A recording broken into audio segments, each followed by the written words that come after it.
Media circle நேயர்களுக்கு வணக்கம். இன்றைக்கு நம்மோடு நேர்காணலுக்காக ஆஸ்கார் மூவிஸ் தயாரிப்பாளரும் திரைத்திறனாய்வாளருமான பாலாஜி பிரபு அவர்கள் நம்மோடு இருந்திருக்கிறார். அவரோடு பேசலாம். வணக்கம் சார். வணக்கம். நடிகரும் தமிழக வெற்றி கழக தலைவருமான விஜய் அவர்களுடைய 51வது பிறந்த நாள் நாளைக்கு ஜூன் 20 1991ஆம் ஆண்டு நாளைய தீர்ப்பில் ஆரம்பித்த பயணம் கிட்டத்தட்ட 33 ஆண்டுகள் ஜனநாயகனோட முடிய போகுதுன்னு சொல்லியிருக்காரு. அது முடியுமா, தொடர்ந்து நடிப்பாரா அப்படின்னு எலெக்ஷனுக்கு அப்புறம் தான் தெரியும். அவருடைய இந்த 33 ஆண்டு கால சினிமா வாழ்க்கையை எப்படி சார் பார்க்குறீங்க?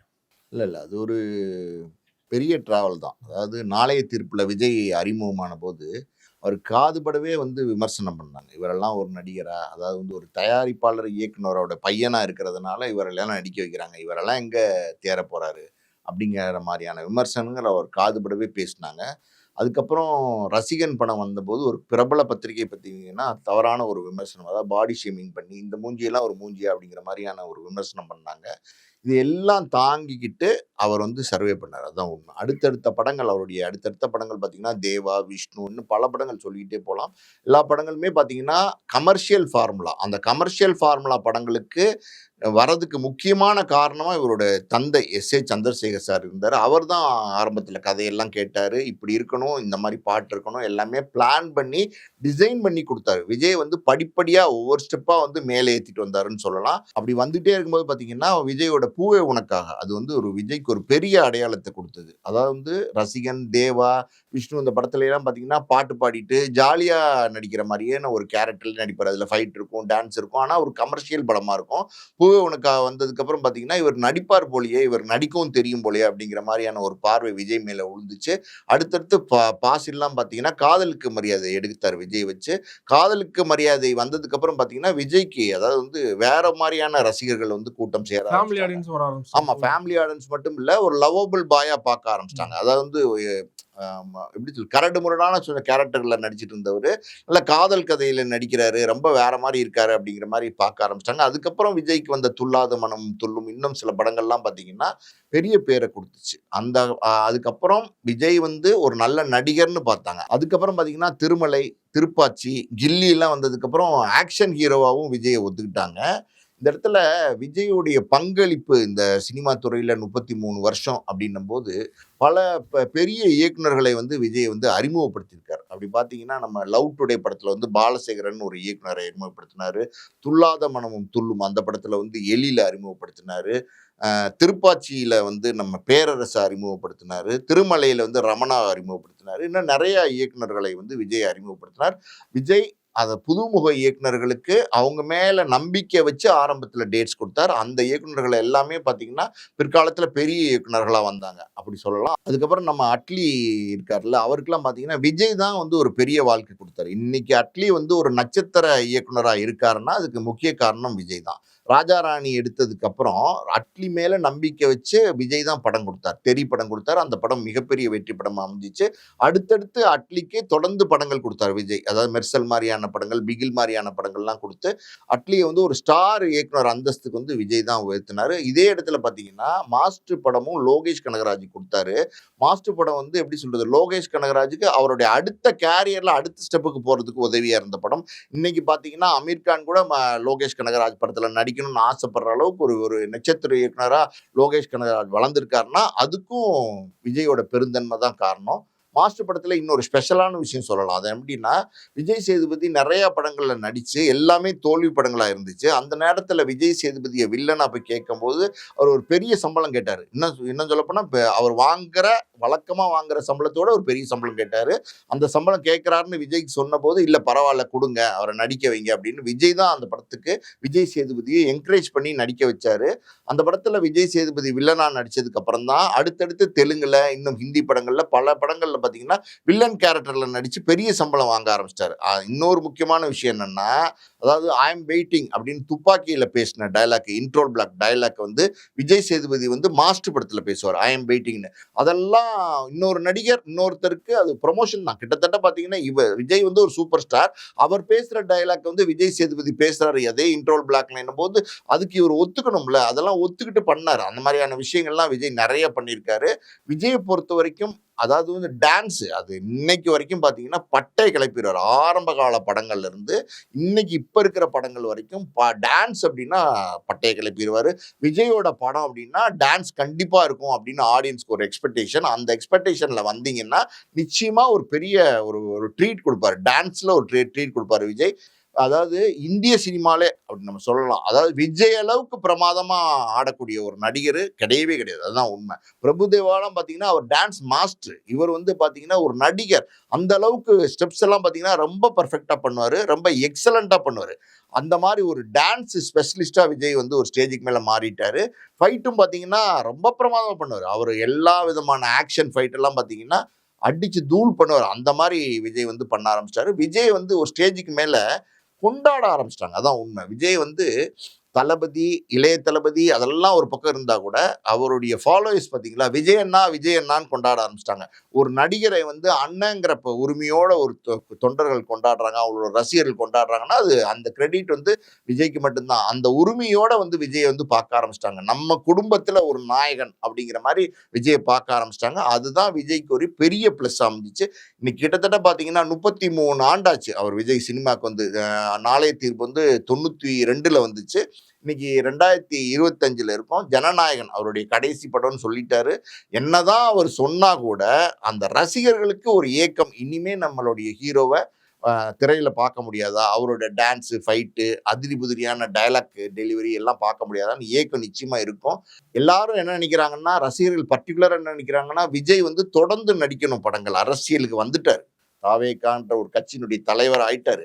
இருந்தாலும் வந்து தொடர்ந்து விஜய் வந்து படங்களை நடிக்கணும் அப்படின்னு வந்து அவரோட ரசிகர்கள் பெரிய அளவுல ஆசைப்படுறாங்க. குறிப்பா முன்னாடியே சொன்னது மாதிரி வந்து ஜனநாயகன் தான் கடைசி படம். இன்றைக்கு பார்த்தீங்கன்னா நைட்டு 12 மணிக்கு வந்து டீசரோ இல்லைன்னா ஏதோ ஃபர்ஸ்ட் லுக் இந்த ஒரு சின்ன டீசர் மாதிரி விடுறாங்க இன்னைக்கு 12 போறதா மணிக்கு. ஒரு தகவல் வருது இல்லையா? எந்த அளவுக்கு எதிர்பார்ப்பு எகிர வைக்குதுன்னு நினைக்கிறீங்க? இல்ல இன்னைக்கு சோசியல் மீடியாலாம் பார்த்தீங்கன்னா டோட்டலா எப்படி சொல்றது, விஜயோட ரசிகர்கள் மட்டும்தான் சோசியல் மீடியால பரபரப்பா இருப்பாங்க. 12 மணிக்கு எப்படா அந்த சின்ன டீசர் மாதிரி விடுறாங்கன்னு நினைக்கிறேன். கிளிம்ஸின் கூட சொல்லலாம். அது பார்க்கறதுக்கு அவ்வளோ ஆர்வமா வெயிட் பண்ணிட்டு இருக்காங்க. இப்பவே பார்த்தீங்கன்னா ஒரு செலிப்ரேஷன் மூடுக்கு வந்துட்டாங்க. அதுவும் இல்லாம பார்த்தீங்கன்னா 22 நாளைக்கு விஜயோட பர்த்டே. அதை வந்து பெரிய லெவல்ல அவங்களுடைய ரசிகர்கள் கொண்டாட ஆரம்பிச்சிட்டாங்க. கட்சி தலைவர் ஆயிட்டதுனால எல்லா மாவட்டங்களையும் எல்லா ஊர்லயும் பார்த்தீங்கன்னா அதை திருவிழா கோலமா கொண்டாட ஆரம்பிச்சிட்டாங்க. எல்லா பக்கமும் பாத்தீங்கன்னா மைக் செட்ல அவருடைய பாட்டெல்லாம் போட்டு பெரிய லெவல்ல அதை செலிப்ரேட் பண்ற மூட்ல ரசிகர்கள் இருக்காங்க. ஸோ ஜனநாயகன் அப்படின்றது வந்து அவருடைய கடைசி படம்னு அவர் சொல்லியிருக்காரு. அந்த படத்துல நிறைய அப்டேட்ஸ் எல்லாம் இருக்கு. அந்த என்ன அப்படின்னா, வினோத் பண்றாரு அந்த படத்தை. இது வரைக்கும் விஜய் பார்த்தீங்கன்னா சில படங்கள்ல வந்து அரசியல் பேசியிருக்காரு. கத்தியில அரசியல் பேசியிருக்காரு.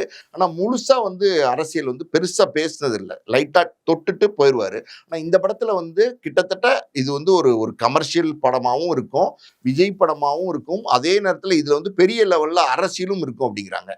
வினோத் வந்து நல்ல திறமையான ஒரு இயக்குனர். அதாவது டெக்னிக்கலாவும் படத்தை வந்து சக்சஸ் பண்ணுவாரு. அதே நேரத்துல கதை சொல்ற விதமும் வந்து பெரிய லெவல்ல இருக்கும். ஸோ வினோத்தோட இந்த படம் சேர்ந்திருக்காரு. நிச்சயமா அந்த படம் வந்து ஒரு வெற்றி படமா இருக்கும். வினோத்தும் விஜய் கூட்டணி வந்து பெரிய லெவல்ல ஜெயிக்கும் இந்த படத்துல. இதுல வந்து பாத்தீங்கன்னா நம்ம பூஜா ஹெக்டே வந்து ஹீரோயினா நடிக்கிறாங்க. மமிதா பைஜு இருக்காங்க. அனிருத் மியூசிக் இப்ப லேட்டஸ்ட் ட்ரெண்ட் பாத்தீங்கன்னா ஏஆர் ரஹ்மானுக்கு அப்புறம் எல்லாருமே அனிருத்துக்கு தான் போறாங்க. இன்னைக்கு இருக்கிற இளைஞர்கள் மட்டும் இல்ல, பெரிய பெரிய ஹீரோஸ் எல்லாம் பாத்தீங்கன்னா அனிருத் மியூசிக் வேணும்னு தான் கேட்டு போறாங்க. ஸோ அனிருத் வந்து விஜய்க்கு வந்து இதுக்கு முன்னாடி பீஸ்ட்ல ஒரு பெரிய சூப்பர் ஹிட் பாட்டு போட்டு கொடுத்திருந்தாரு. இந்த படம் விஜயோட கடைசி படம்னால இன்னும் ஓவரா எஃபர்ட் எடுத்து அனிருத் வந்து இதுல ஒர்க் பண்ணியிருக்காரு. ஸோ அவர் கொடுக்குற பாட்டெல்லாம் இந்த படத்துல வந்து ரொம்ப ஸ்பெஷலா இருக்கும் அப்படிங்கிறாங்க. இதுல முக்கியமான ஒரு அப்டேட் என்ன அப்படின்னா, அனுமன் கைண்ட் ஒரு ராப் சிங்கர் இருக்காருல்ல, அவர் வந்து பாத்தீங்கன்னா இது வரைக்கும் 2 சாங் தான் பாடியிருக்காரு. 2 சாங்குமே பாத்தீங்கன்னா பயங்கர ட்ரெண்டிங்ல இருக்கிற சாங்கு. அவர் வந்து இந்த படத்துல ஒரு பாட்டு பாடியிருக்காரு ஜனநாயகன்ல. அதெல்லாம் பாத்தீங்கன்னா ஸ்பெஷலா இருக்கும். நிறைய இன்னும் சொல்லிக்கிட்டே போகலாம். ஜனநாயகனுடைய ஸ்பெஷல் சொல்லணும்னா இன்னுமே சொல்லிக்கிட்டே போகலாம். இன்னும் பல விஷயங்களை வந்து அந்த டீம் வந்து ரகசியமா வச்சிருக்காங்க. காரணம் என்னன்னு கேட்டீங்கன்னா, இந்த படம் வந்து ஜனவரி 9ஆம் தேதி 2026 பொங்கலுக்கு தான் வரப்போகுது. அதனால இப்பவே எல்லா அப்டேட்ஸையும் கொடுக்க வேண்டாம் அப்படின்னு விஜய் சொல்லி இன்ஸ்ட்ரக்ஷன் கொடுத்திருக்காரு. ஸோ இப்ப முழுக்க முழுக்க வந்து விஜய் அவருடைய அரசியல் கான்சென்ட்ரேஷன்ல தான் இருக்காரு. படத்தை முழுசா முடிச்சிட்டாரு. அந்த 26 எலெக்ஷன் அதை நோக்கி தான் விஜய் இப்ப போயிட்டு இருக்காரு. அதுல ஒர்க் பண்ற டீமுக்கே வந்து ஒரு ஸ்பெஷலான விஷயம் இருக்குல்ல சார். விஜய் அவரும் மார்க்கெட்ல வந்து இப்போ ஹையஸ்ட் சேலரி வாங்குறவரு. அவருடைய கடைசி படம் ஒர்க் பண்றோம் அப்படிங்கும்போது அவங்களுக்கே ஒரு ஸ்பெஷலா இருக்கும் இல்லையா? கடைசி படத்துல நானும் ஒர்க் பண்ணியிருக்கேன் அப்படின்னு. இயக்குனர்ல இருந்து சின்ன டெக்னீஷியன் வரைக்கும். இல்ல. அந்த அந்த சந்தோஷம் நிச்சயமா எல்லாருக்குமே இருக்கும். அது வந்து எப்படி சொல்றது? அது ஒரு கிரெடிட்டா மாறி போச்சு. இப்போ வந்து விஜய் வந்து இதுதான் கடைசி படம்ன்னும்போது, அந்த படத்துல நம்மளும் பங்கு பெற்றிருக்கோங்கிறது வந்து ஒரு பெருமையா அவங்க நினைப்பாங்க. ஜனநாயகன்ல விஜயோட போர்ஷன்ஸ் எல்லாமே முடிஞ்சிருச்சு. கடைசி நாள் அந்த படத்துல பங்கு பெற்றபோது, அந்த டீம் அவங்க அந்த ஜனநாயகன் குழு வந்து விஜய்க்கு வந்து ஒரு ஃபேர்வெல் மாரி பண்ணலாம். ஒரு பெரிய ஃபங்ஷன் மாரி பண்ணலாம்னு ஆசைப்பட்டுருக்காங்க. ஆனா விஜய் அது வேணாம் வேணான்னு சொல்லிட்டாரு. காரணம் என்ன அப்டின்னா, அவருக்கே உள்ளுக்குள்ள ஒரு ஃபீலிங் இருக்கும். ஏன்னா, சினிமாவ நேசிச்சு தான் விஜய் வந்து சினிமாக்கு வந்தாரு. ஸோ இன்னைக்கு அவர் என்ன நெனச்சாரோ, அதை விட பல மடங்கு வந்து ஒரு ஒரு பெரிய இடத்த வந்து சினிமால விஜய் புடிச்சுட்டாரு.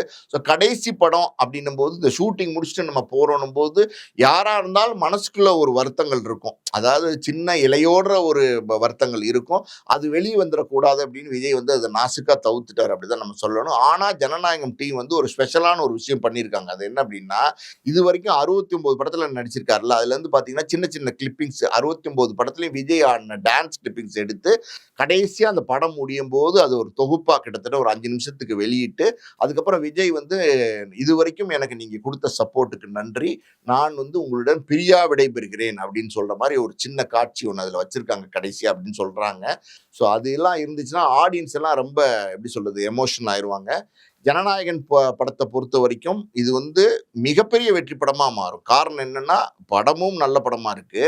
இயக்குனர், அதனுடைய நடிகர்கள், மியூசிக் எல்லாமே நல்லா வந்திருக்கு. நல்லா வரும். ஏன்னா வந்து அந்த அளவுக்கு எஃபோர்ட் எடுத்து ஒர்க் பண்ணியிருக்காங்க. ஸோ அந்த அந்த வெற்றி வந்து இந்த இந்த நம்ம 2026 எலக்ஷனுக்கு வந்து உதவணும் அப்படின்னு விஜய் நினைக்கிறாரு. ஸோ பொங்கலுக்கு வந்து இந்த படம் வந்து ஒரு பெரிய வெற்றி படமா பேசப்பட்டுச்சுன்னா, நிச்சயமா வந்து பார்த்தீங்கன்னா, இந்த வெற்றியோடைய அந்த வைப் இருக்கு பார்த்தீங்களா, அது வந்து அப்படியே கேரி ஃபார்வர்ட் ஆகி அந்த எலக்ஷனுக்கும் அது சப்போர்ட் பண்ணும்.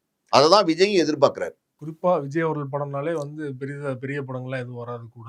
அதுவும் லாஸ்ட் படம் அப்படிங்கும்போது சொல்லவே தேவையில்ல. பராசக்தி மட்டும் அரசியல் காரணங்களால வரப்போகுது.